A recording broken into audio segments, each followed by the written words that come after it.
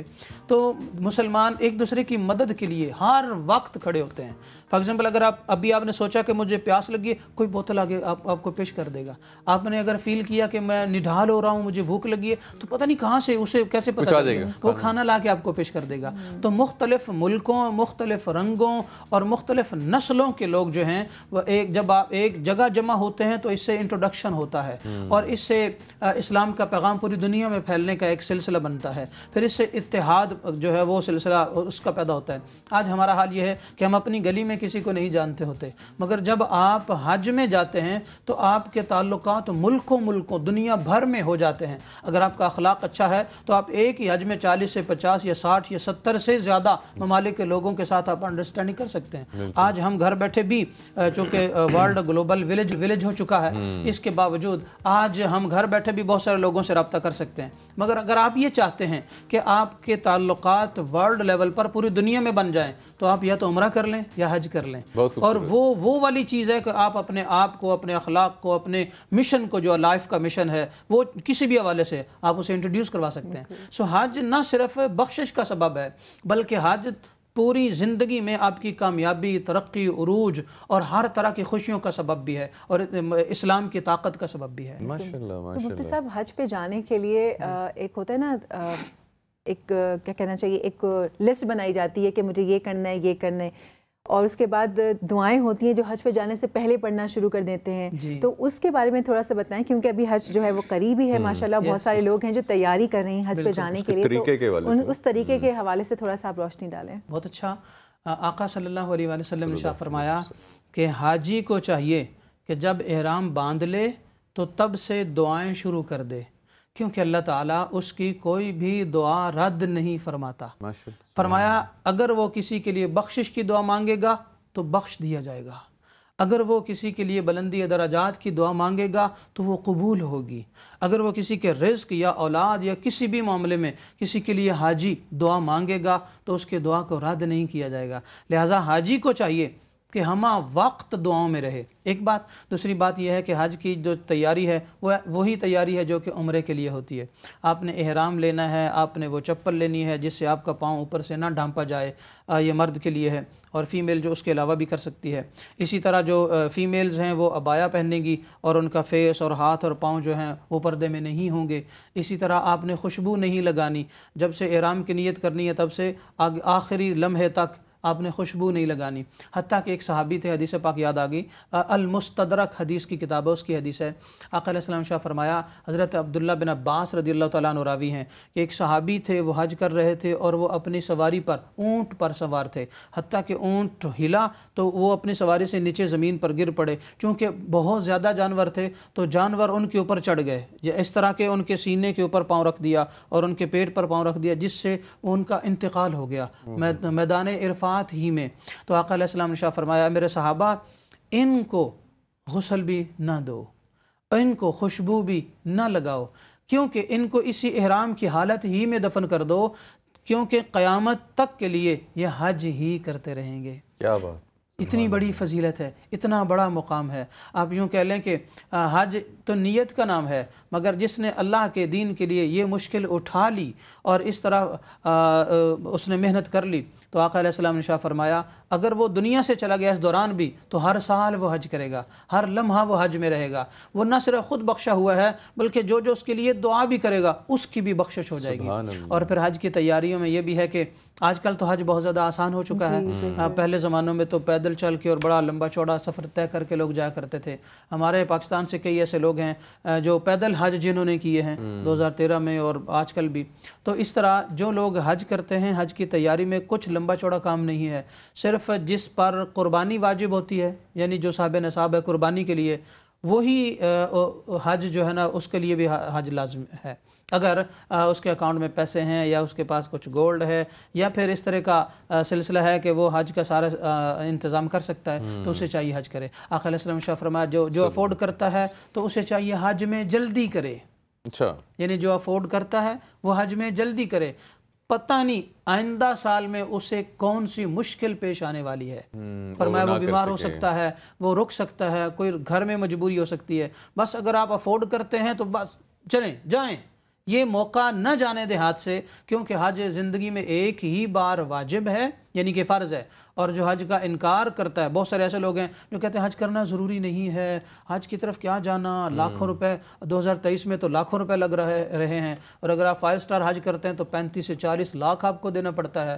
بہت سارے لوگ اس پر بھی بڑے عجیب عجیب تبصرے کرتے ہیں، مگر یہ اللہ کا حکم ہے، حج کرنا اللہ کا، فمن فرض فیہن الحج، حج کرنا اللہ کا حکم ہے اور یہ فرض ہے، اس میں کسی طرح کی کوئی رعایت اللہ کی طرف سے نہیں ہے، کیونکہ اللہ کے دیے ہوئے پیسے اللہ کے دین پر، اللہ کی رضا کے لیے، اللہ کے گھر کی زیارت کے لیے یہ لگانا فرض ہے، اور جو اس کا انکار کرتا ہے وہ اسلام میں نہیں رہتا۔ بہت خوبصورت، بہت خوبصورت۔ اچھا، آخر میں یہ بتائیے، قربانی جو ہے مسلمانوں کے لیے جو ہے بہت ضروری ہے، لیکن یہ سمجھنا کہ کیوں ضروری ہے یہ بھی سمجھنا بہت ضروری ہے۔ بالکل ایسا ہی ہے۔ اللہ رب العالمین نے باقاعدہ طور پر قربانی جو ہے اس کا ذکر قرآن مقدس کی کئی آیات میں فرمایا ہے، اور اللہ رب العالمین نے واضح طور پر فرمایا وَالْبُدْنَ جَعَلْنَاهَا لَكُم مِّن شَعَائِرِ اللَّهِ، کہ یہ جو قربانی ہے یہ اللہ کی نشانیوں میں سے ایک نشانی ہے۔ اللہ کی نشانیاں کیا ہیں؟ بیت اللہ، اللہ کی نشانی قرآن، اللہ کی نشانی صفا و مروہ۔ اللہ تعالیٰ نے قرآن پاک میں فرمایا ان الصفا والمروۃ من شعائر اللہ، بے شک صفا اور مروہ اللہ کی نشانیوں میں سے نشانیاں ہیں۔ اور آگے ارشاد فرمایا والبدن جعلناها لکم من شعائر اللہ، اور قربانی کا جانور بھی میری نشانیوں میں سے ہے۔ فرمایا ومن يعظم شعائر اللہ فإنها من تقوى القلوب، یہ سورہ بقرہ کی آیت ہے۔ فرمایا جو میری نشانیوں کی تعظیم کرے گا وہ دل کا متقی ہے۔ لہٰذا پتہ چلا کہ قربانی کا ذکر قرآن میں ہے۔ قربانی کے جانور کی فضیلت یہ ہے کہ وہ اللہ کی نشانی ہے، اس کی خدمت ایسے ہے جیسے آپ نے اللہ کی خدمت کی، اللہ کو راضی کرتی ہے۔ آقا علیہ السلام نے شاہ فرمایا کہ جو شخص قربانی کرتا ہے تو قربانی کے جانور کا گرنے والا خون کا پہلا قطرہ ابھی زمین پر نہیں گرتا کہ اللہ تعالیٰ قربانی کرنے والے کی بخشش فرما دیتا ہے۔ فرمایا صحابہ نے عرض کیا یا رسول اللہ کس طرح؟ تو فرمایا کہ ہر بال کے بدلے گناہ معاف ہوگا، ہر بال کے بدلے درجات بلند ہوں گے، اور جنت میں درجات بلند ہوں گے۔ تو درجے کا مطلب یہ سٹیپس یا سیڑھیاں نہیں، بلکہ ایک درجے سے دوسرے درجے تک کا جو سفر ہے وہ 500 سال کا سفر ہے، اور کتنے بال ہیں اتنے درجات ہیں۔ یعنی اگر آپ پر قربانی واجب ہے اور آپ ہر سال قربانی کرتے ہیں تو آپ بہت بڑے لینڈ لارڈ ہوں گے جنت میں۔ یہ اللہ کا فرمان ہے۔ یہاں ہم لینڈ کے لیے پتہ نہیں کیا کیا جائز و ناجائز کرتے ہیں، اپنے ٹاؤنز ہوں گے آپ کے۔ یس ہوں گے، یس ہوں گے۔ اس لیے قربانی ضروری ہے، اور قربانی کا جانور آقا علیہ السلام شاہ فرمایا کہ پل صراط پر آپ کو پل صراط پار کروانے میں آسانی کا سبب ہوگا، جیسے کہ برق رفتاری سے جتنا طاقتور ہوگا اتنا بجلی کی سی رفتار سے پل صراط سے وہ آپ کو گزار کر جنت کے دروازے کے سامنے اتار دے گا۔ اور یہ چیز آج ہمارے سمجھنے کے لیے بڑی آسان ہے۔ آج کل تو فلائنگ ٹیکسیز بھی آ گئی ہیں دنیا میں، اور ایون پاکستان میں بھی ان کا انٹروڈکشن ہو چکا۔